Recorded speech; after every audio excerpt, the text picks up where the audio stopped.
설교의 제목은 삶의 열매와 감사의 이유라는 제목으로 하나님 말씀을 나누려고 합니다. 삶의 열매와 감사의 이유입니다. 오늘 생각할 건 그래서 주제가 두 개죠. 하나는 삶이고 또 하나는 감사입니다. 오늘이 추수감사 주일이에요. 전에는 11월 셋째 주를 꽤 많은 한국의 교회들이 추수감사 주일로 지켰지만 요즘은 조금 달라졌습니다. 그래서 10월에 하시는 교회도 있고 어떤 데는 추석에 하는 교회들도 있고 아니면 아예 추수감사절을 따로 지키지 않는 교회들도 있습니다. 여러 가지 이유가 있죠.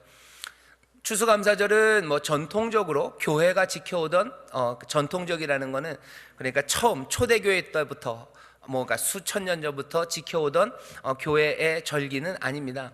추수감사절을 우리가 11월 셋째 주에 지키는 이유는 다른 이유가 아닙니다. 미국에서 이게 건너왔어요. 1920년인가요? 1920년 영국에서 청교도들이 메이플라워 배를 타고 아메리카로 갑니다. 종교의 자유를 찾아서 그리로 가요. 자기들이 믿는 믿음의 신앙의 그 결 그대로 신앙생활하기 위해서 영국에 있어서는 어려울 것 같죠. 그래서 신대륙으로 갑니다. 이 사람들이 새로운 대륙에 갔는데 거기에 사람이 살만한 땅이 아니었습니다. 1620년에 따라서 고생해서 아메리카에 닿고 그리고 겨우 여러 사람들의 도움을 받아서 농사지어서 첫 번째 산물을 얻은 것이 그 다음 해 1621년이었답니다. 그 가을에 이제 첫 번째 산물이 나왔어요. 나와봐야 별거 아닙니다. 그래도 이제 심어서 첫 번째 소산을 하나님이 얻게 하시고 이제는 살아갈 수 있을 것 같아요. 이제 뭔가 심으면 나오게 하시는 하나님의 은혜가 그리고 하나님의 도우심이 분명해집니다. 이 사람들이 첫 번째 땅의 소산을 가지고 하나님 앞에 감사드리며 잔치를 벌여요. 함께 도왔던 많은 인디언들, 거기 살았던 원주민들이죠. 초청해서 잔치를 합니다.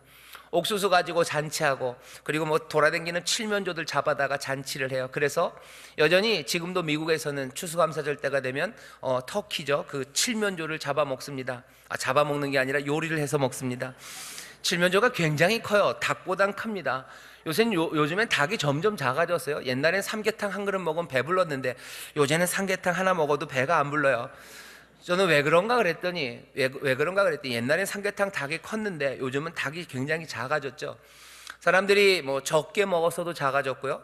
사람들 말로는 그 정도 사이즈로 기르는 게 가장 경제적이래요. 그래서 그만큼을 먹는답니다. 어쨌든 미국에서 칠면조 먹고 축제를 해요. 그러면서 미국이 독립하면서 이제 자기들의 국경일로 선포한 게 11월 넷째 주 목요일, 11월 마지막 목요일이 추수감사절기예요. 그래서 선교사들이 한국에 오죠. 선교사들이 한국에 올 때 꽤나 많이는 미국에서 선교사들이 옵니다.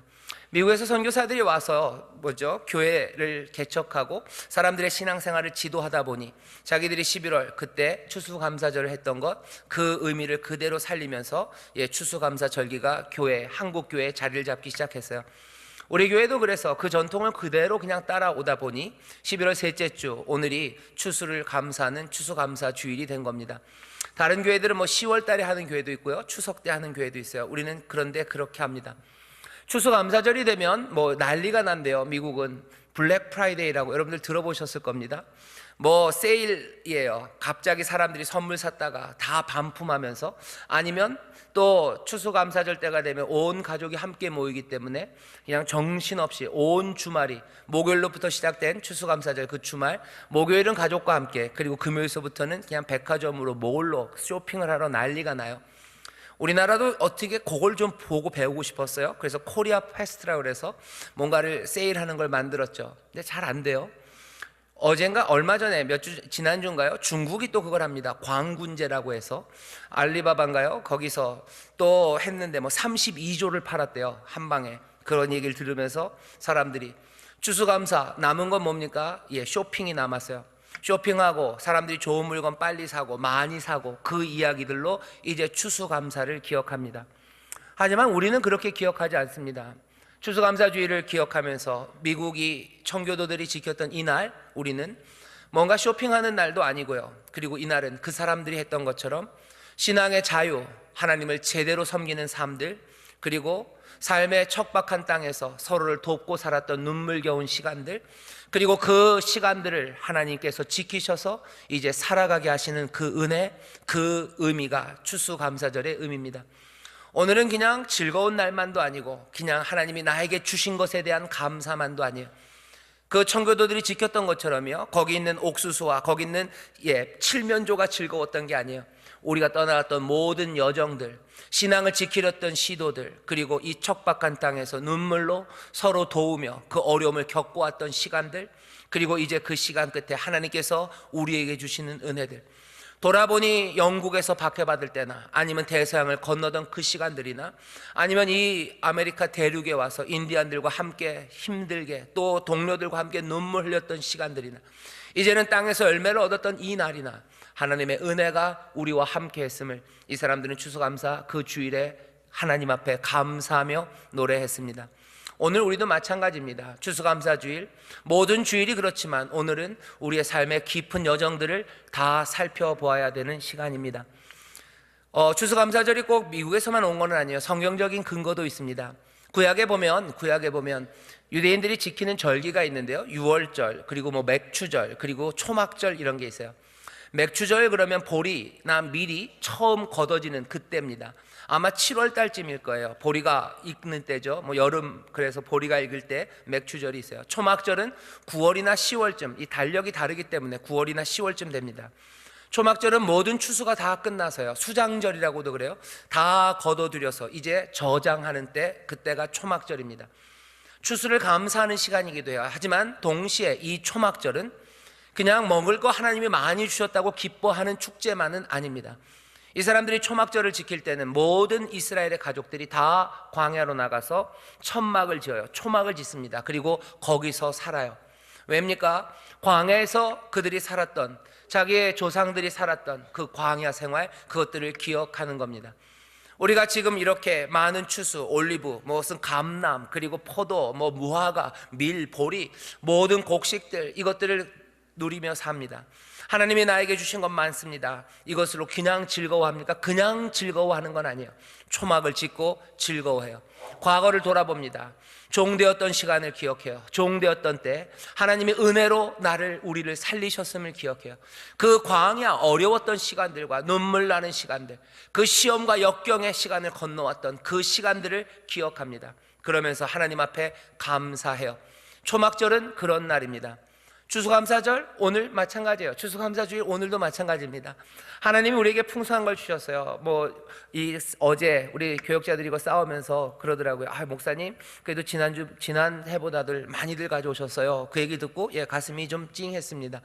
올해 경제가 많이 어려웠을 텐데 여러분들이 많이들 가져오셨어요. 오늘 이건 하나님이 이만큼 주셨다, 여기 요 순간만이 우리의 주목해야 되는 곳은 아닙니다. 훨씬 더 긴 과거예요. 추수감사주일 자체가 그렇고, 그리고 초막절이라는 성경적 근거가 그렇고, 우리의 삶을 돌아보게 하는 바로 그 날입니다. 근데 추수감사절과 그리고 또 초막절만 그런 건 아니에요. 원래 가을이라는 시간이 좀 그렇습니다. 원래 가을은 좀 그런 계절이죠. 낙엽이 집니다. 그렇죠? 낙엽이 져서 가지들은 앙상해지고 온갖 허장성세들, 그것들이 다 떨어지고 자기를 돌아보는 시간이에요. 여러분들 시 좋아하시는지 모르겠는데 중학교 아니면 고등학교, 제가 언제 배웠는지 모르겠지만 국어책에서 봤던 시예요. 김현승 시라고, 가을의 기도입니다. 어떻게 돼요? 가을에는 기도하게 하소서. 들어보셨나요? 낙엽들이 지는 때를 기다려 내게 주신 겸허한 모국어로 나를 채우소서. 가을에는 기도하게 하소서 노래합니다. 왜? 모든 것들이 다 떨어지고 나를 돌아볼 수 있는 시간이에요. 가을의 시간입니다. 추수감사주일이라 내 삶을 돌아봐요. 초막절을 생각하면 내 삶 전체를, 그리고 여기 있는 이 풍성한 열매 가운데서 내 과거를 돌아봐요. 가을, 감나무의 감은 아주 예쁘게 맺혀 있어요. 푸른 가을에 빨간 감이 달려 있어요. 그 풍성함입니다. 하지만 감나무 가지에 이파리는 없어요. 삶을 다시 한번 생각하게 합니다. 아름다운 하늘과 빨간 감들, 그리고 또 몽땅 다 떨어져 버린 이파리들. 가을은 그런 계절이에요. 김현성 씨 시를 계속 읽어보면 끝에 가면 그런 얘기가 나와요. 자기가 까마귀래요. 마른 나뭇가지 위에 다다른 까마귀같이. 까마귀는 어떻게 마른 나뭇가지 위에 다다릅니까? 굽이치는 바다, 그리고 백합의 골짜기를 건너. 나의 영혼, 나의 영혼. 굽이치는 바다와 그리고 백합의 골짜기를 건너 마른 나뭇가지 위에 다다른 까마귀같이 나는 거기서 기도하고 홀로 하나님을 묵상한답니다. 내 삶을 돌아본대요. 고비치는 바다를 건너왔어요. 그리고 백합의 골짜기를 지나왔습니다. 우리의 삶이 그래요. 여기 풍성한 열매, 이게 누구는 보다 뭐 많다 적다에 따질 거 없어요. 내가 지금 여기 살아서 하나님의 은혜로 살아갑니다. 내 삶에 하나님이 주어주신 게 있어요. 감나무에 감이 5,000개가 열렸건 1개가 열렸건 그 삶 가운데서 우리가 돌아보면 고비치는 바다들 그리고 백합의 골짜기를 지나왔음을 압니다. 우리가 은혜로 살아왔음을 생각할 수 있는 계절이에요.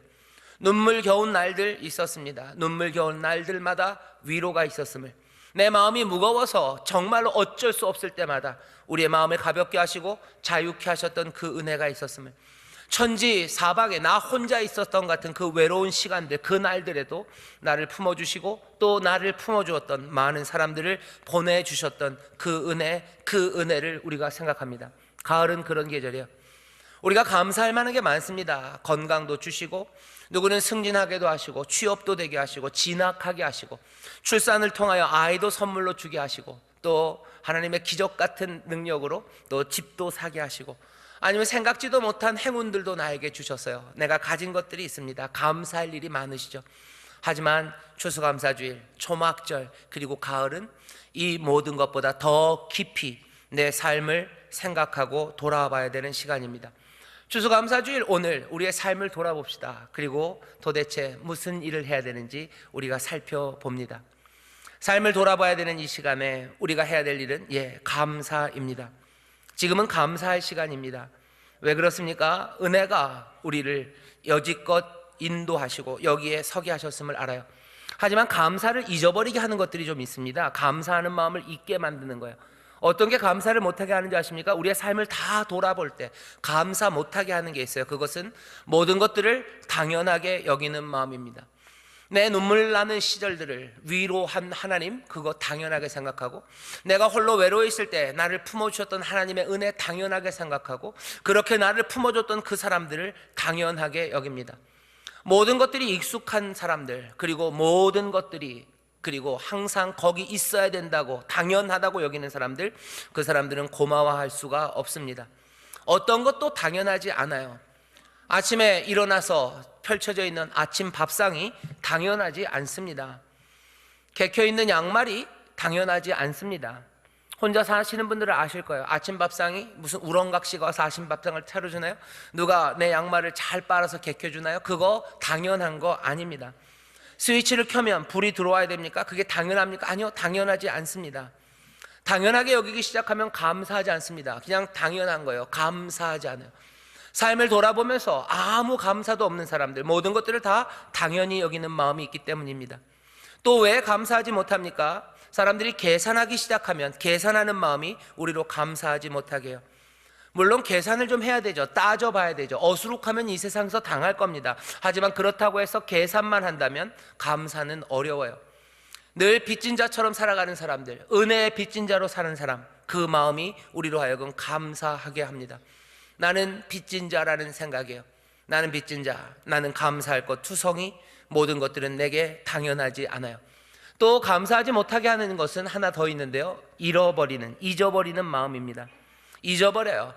우리를 건지시는 하나님을 잊어버려요. 그리고 우리를 도왔던 많은 사람들을 잊어버립니다. 나를 위로했던 사람들을 잊어버려요. 나에게 웃음을 주었던 사람들을 잊어버려요. 그리고 나를 위로하시고 나를 건지시고 구원하시고 그리고 살리셨던 하나님의 놀라운 은혜를 잊어버립니다. 잊어버리면 감사할 수 없습니다. 다 잊어버렸는데 뭘 감사합니까? 감사할 게 아무것도 안 남아요. 그냥 여기 있는 이 배추가 왜 여기 있는지 몰라요. 여기 있는 건 그냥 당연히 있는 거예요. 그냥 내가 돈 주고 산 거예요. 그리고 이 배추가 왜 여기에 있는지에 대해서 잊어버립니다. 그러면 감사하지 못해요.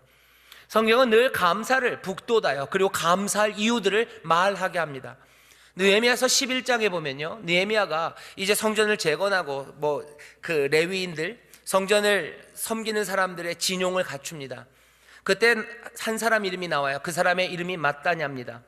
마따냐는 어떤 어른이냐면요, 저 사람은 그 사람은 사람들 그리고 백성들이 기도할 때 감사하는 말씀을 인도하는 어른이 되었고, 이렇게 돼 있어요.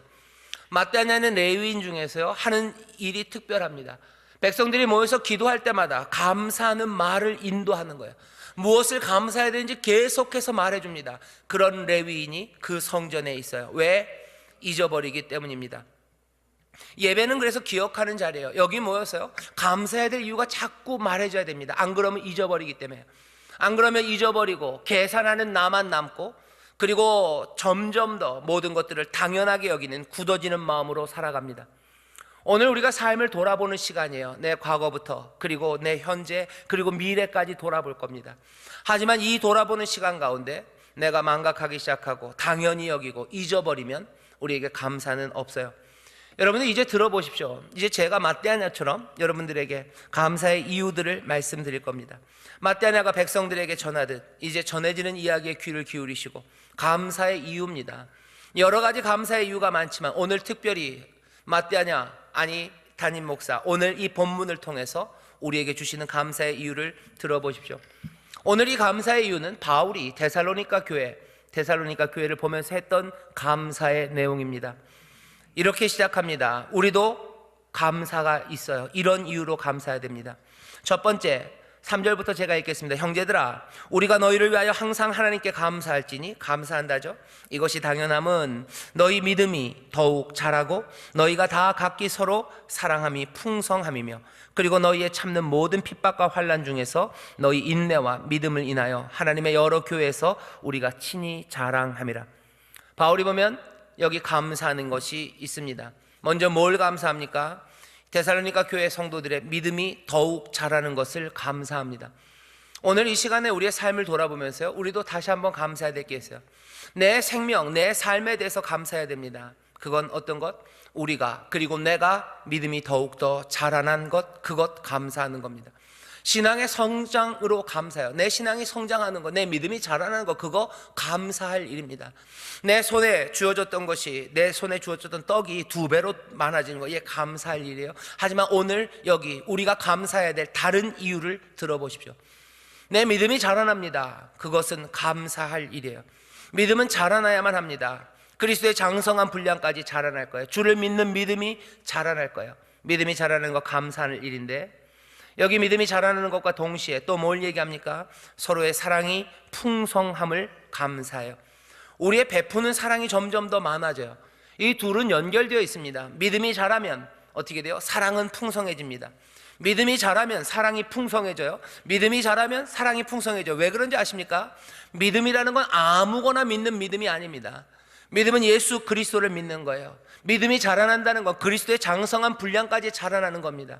주를 믿고, 그리고 주의 장성한 분량까지 자라나는 사람들, 그리스도가 사랑이시기 때문에 그래요. 그리스도는 사랑이십니다. 그러니 당연히 믿음이 자라가는 사람들은 뭐예요? 베푸는 사랑이 점점 더 풍성해질 수밖에 없어요. 그리스도가 사랑했듯이 그렇게 용납하고 서로 베풀고 서로를 겸손하게 대하고 함께 아파합니다. 그러면서 믿음은 자라고, 그리고 또 사랑은 점점 더 풍성해져요. 내 삶의 감사의 이유입니다. 내 과거의 시간들, 아픔의 시간들, 내가 그 바다를 건너고 백합의 골짜기를 지나서 이 마른 나뭇가지 위에 있는 나는 뭐라고 고백해야 됩니까? 내가 이전보다 믿음이 자랐고 내가 사랑이 더 풍성해졌음을, 그것으로 하나님 앞에 감사해야 될 줄 믿습니다. 옆에 있는 분들에게 우리의 믿음이 자라 감사합니다. 우리의 믿음이 자라니 감사합니다. 한 번만 더 할까요? 우리의 사랑이 풍성해지니 감사합니다. 우리의 사랑이 풍성해지니 감사합니다. 우리가 감사할 건 우리의 삶입니다. 내 삶을 하나님 앞에 감사해요. 내 삶이 믿음으로 자라고 내 삶이 사랑으로 더 풍성해지고 우리의 믿음이 더 성장하고 우리의 사랑이 점점 더 풍성해지는 것, 그것이 하나님 앞에 감사할 일입니다. 왜 그렇습니까? 그것이 복된 삶이기 때문에 그래요. 그것이 우리가 따라가야 될 진리, 그리고 우리가 붙잡아야 될 생명이기 때문입니다.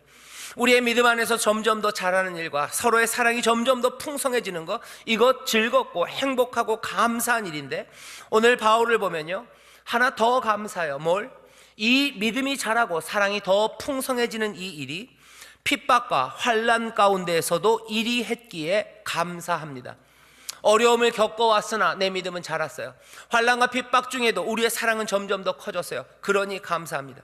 왜 환난과 핍박을 받습니까? 데살로니가 교회가 이 사람들 뭔가 허물이 있어서, 죄가 있어서, 인간이기 때문에 허물과 죄가 있겠죠. 하지만 뭐 다른 사람들보다 더 허물과 죄가 많아서 핍박과 환난을 받은 거 아닙니다. 데살로니가 교회 그리고 모든 성도들이 환난과 핍박을 겪는 이유는 다른 거 아니에요. 이 사람들은 다른 나라를 살기 때문입니다. 세상과는 다른 주님을 따르기 때문에 그래요. 세상이 따르는 주가 있어요. 하지만 우리가 따르는 주님이 다릅니다. 그러니 우리는 이들과 다른 나라를 살아요. 이 사람들이 쫓아가는 꿈이 있어요. 하지만 우리는 다른 꿈을 꿉니다. 그러니 우리는 핍박받아요. 사람들이 그러죠. 무슨 다른 꿈을 꾼다고 핍박합니까? 예, 다른 꿈을 꾸는 사람 핍박합니다. 다른 꿈을 꾸는 사람을 핍박해요. 세상은 열심히 일 안 하는 사람, 그 사람 핍박하지 않습니다. 누굴 핍박해요? 다른 꿈을 꾸는 사람을 핍박해요.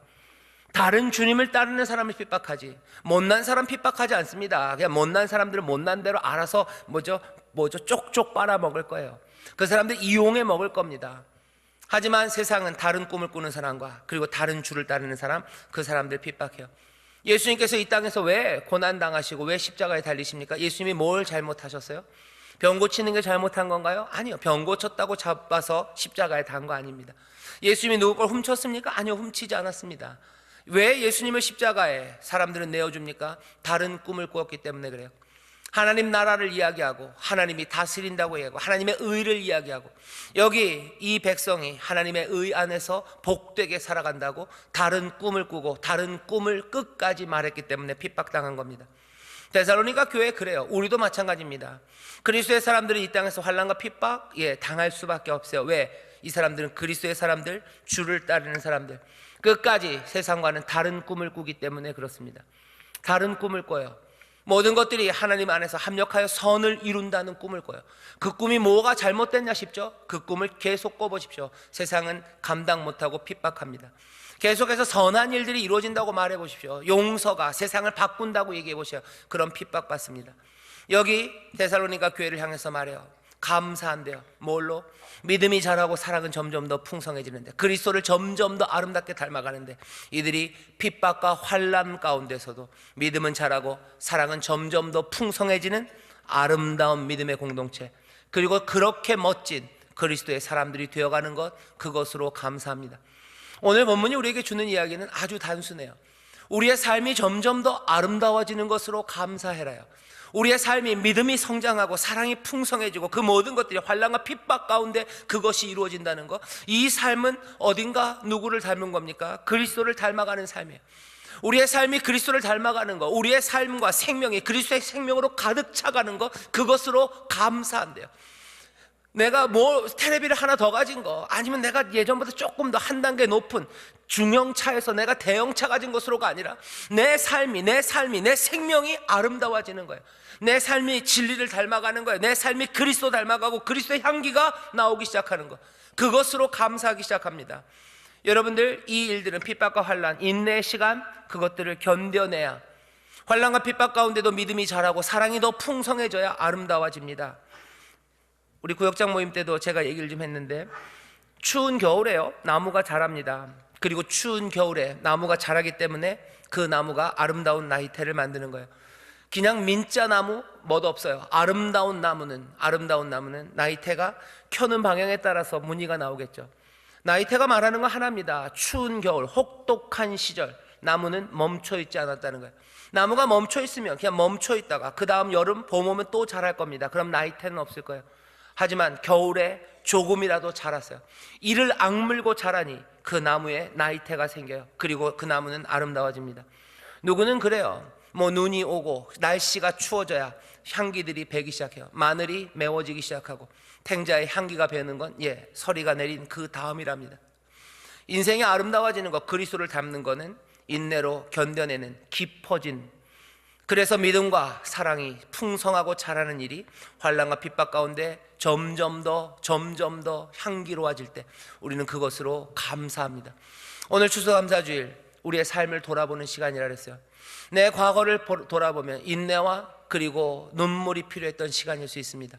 감사하십시오. 왜? 내가 그 눈물이 필요하고 인내가 필요한 시간에 믿음으로, 주를 따름으로 내 사랑은 점점 더 풍성해져 어느샌가 내 인생, 내 삶 가운데는 아름다운 나이테가, 어느 순간인가 그리스도의 향기가 담겨지기 시작하고 그리스도의 모습이 보이기 시작해요.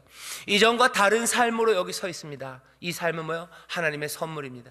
하나님이 이 땅에 배추를 만드시고 이 땅에 하나님이 바나나를 만드시듯이 이 땅에 가장 아름다운 것들을 만드셔요. 그게 우리의 삶이라고 지금 우리에게 가르치시는 거예요.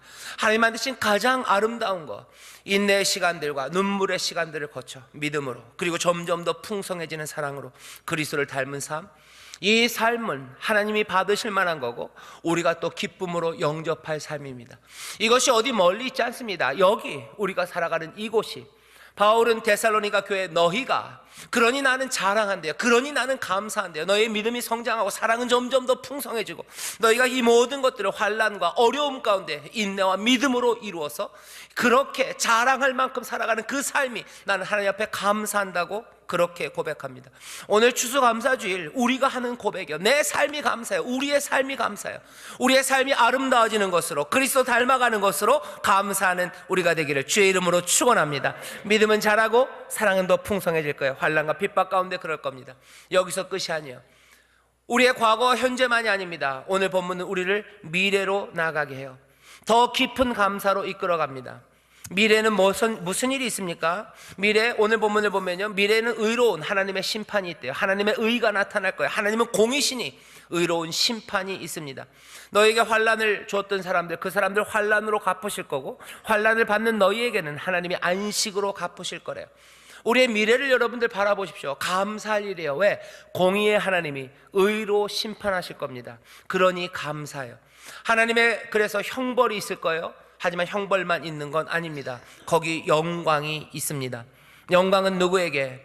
여기 그 말씀이 영광이 누구에게 있는지 얘기하셔요. 11절 보면 이렇게 되어 있습니다. 이러므로 우리도 항상 너희를 위하여 기도함은 우리 하나님이 너희를 그 부르심에 합당한 자로 여기시고 모든 선을 기뻐함과 믿음의 역사를 능력으로 이루게 하시고 우리 하나님과 주 예수 그리스도의 은혜대로 우리 주 예수의 이름이 너희 가운데서 영광을 얻으시고 너희도 그 안에서 영광을 얻게 하려 함이니라. 아멘.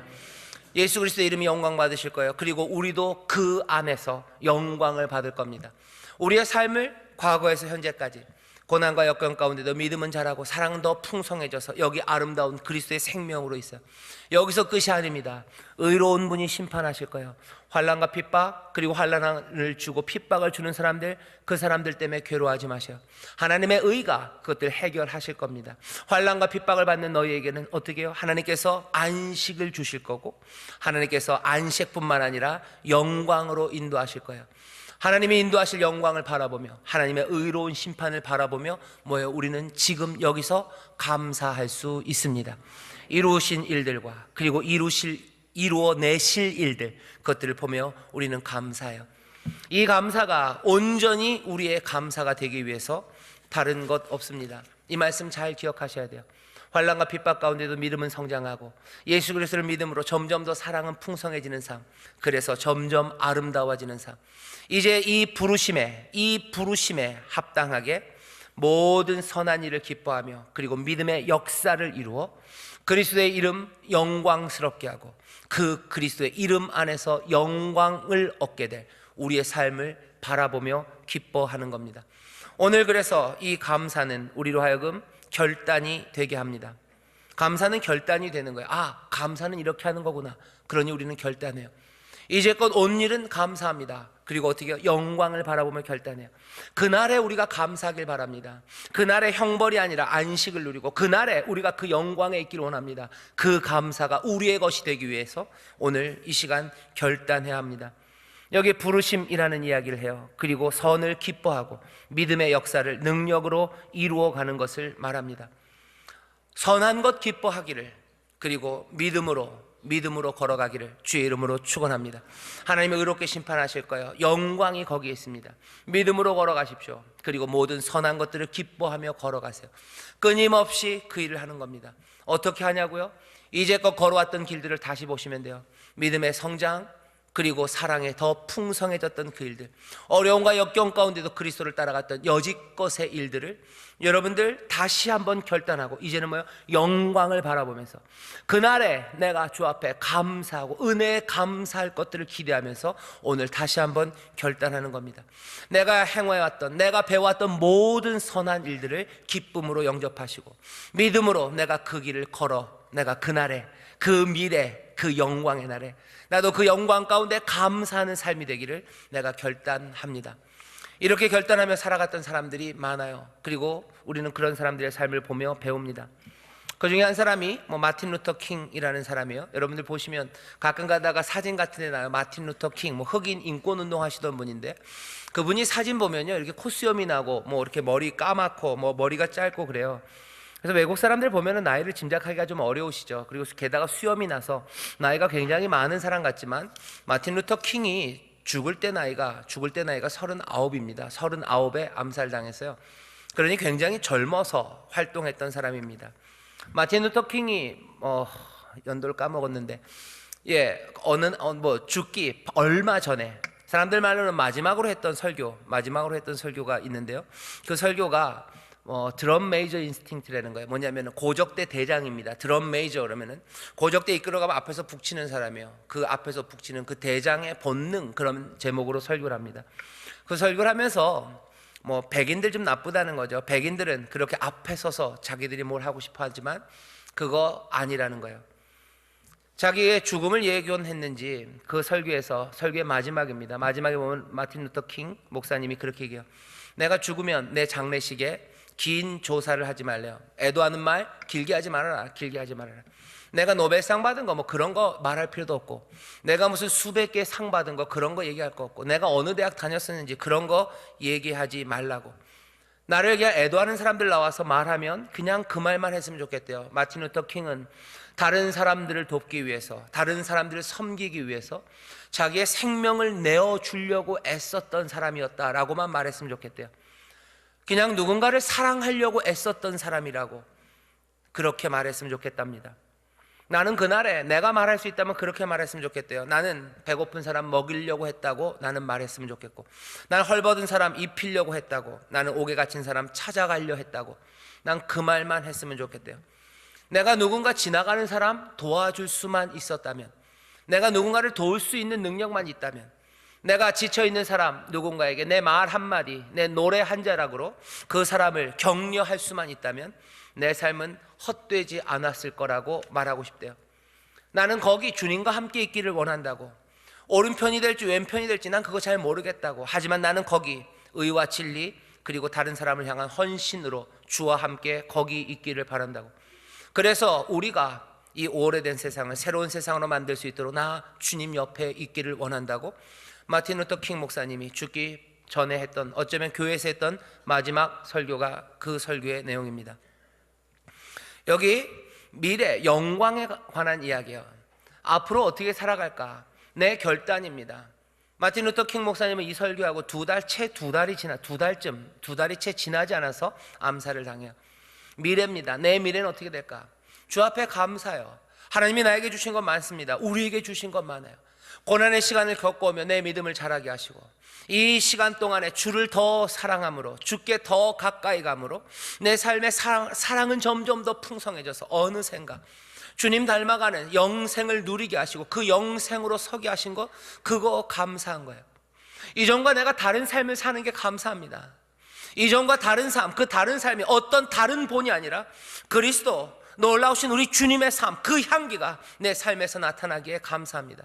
주께서 고난 가운데 그 아름다운 순종으로 그 그리스도의 삶, 생명을 만든 것처럼 나도 그거보다 연약하나 내 고난의 바다들, 내 백합의 골짜기를 지나면서 그 마른 나뭇가지에 까마귀처럼 내가 거기서 꺽꺽할지는 몰라도 내가 이룬 그 믿음과 그 사랑으로 주님의 모습, 주님의 삶, 그거 붙잡고 서 있는 거, 그거 감사하며 기도하는 거예요. 여기서 끝입니까? 아니요. 의로운 하나님이 심판하실 겁니다. 그 심판이 있음이 감사합니다. 떨리며 감사합니다. 왜? 약속의 말씀은 우리의 삶을 통해서 부르심에 합당한 이들의 모든 선한 일을 기뻐하며 그리고 믿음의 역사를 통하여 주의 이름은 영광 받으시고 그 안에서 우리도 영광을 누리게 하신다는 그 약속을 믿기에 우리는 감사하며 그 삶을 향하여 결단하며 나아가는 겁니다. 오늘 추수감사주일 여기 하나님께서 우리에게 주신 게 있어요. 누구는 고난의 바다가 너무 길어서 내 손에 가진 것 얼마 없을 수 있고, 누구는 하나님께서 이 한 해 백합의 골짜기를 지나게 하셔서 풍성한 것들로 채우셨을 수도 있어요. 하지만 결국 중요한 건 뭡니까? 그 은혜 앞에서, 그 도우심과 인도하심 앞에서 내 삶이 얼마나 믿음으로 자라나고 그리고 사랑으로 풍성해져 그리스도의 아름다운 생명, 그 생명으로 서 있는 삶인지, 그게 가장 중요합니다. 그것으로 감사합니다. 그것으로 감사하니 또 뭐예요? 그것으로 결단하는 거예요. 오늘 또 결단합니다. 내 삶은 감사가, 그리고 감사가 결단으로 나를 이끌어가요. 내가 모든 선한 일을 기뻐하며 내 믿음의 행진을 통하여 주의 이름 영광 받으시고 내가 그 영광 가운데 있을 바로 그날을 바라보며 우리는 오늘 이 시간, 바로 지금 새롭게 결단하는 행복하고 그리고 복된 하나님의 자녀들, 그리스도의 사람이 되시기를 주의 이름으로 축원합니다. 분명한 길들입니다. 그리고 그 길들을 다시 한번 붙잡으시고 주 앞에 감사하는, 그 은혜 앞에 설 때 모두가 다 감사하는 저와 여러분 되시기를 주의 이름으로 축원합니다. 기도하겠습니다. 하나님 아버지, 감사합니다. 이 가을 추수감사주일, 아버지 초막절과 비슷한 이 시간, 삶을 돌아보며 또 새롭게 결단하는 시간을 주시니 감사합니다. 아버지 하나님, 우리의 삶 가운데 열매를 주시고 우리로 이렇게 살아가게 하시고 하나님의 자녀로 살아가게 하시고 예수 그리스도의 사람으로 살아가게 하시니 감사합니다.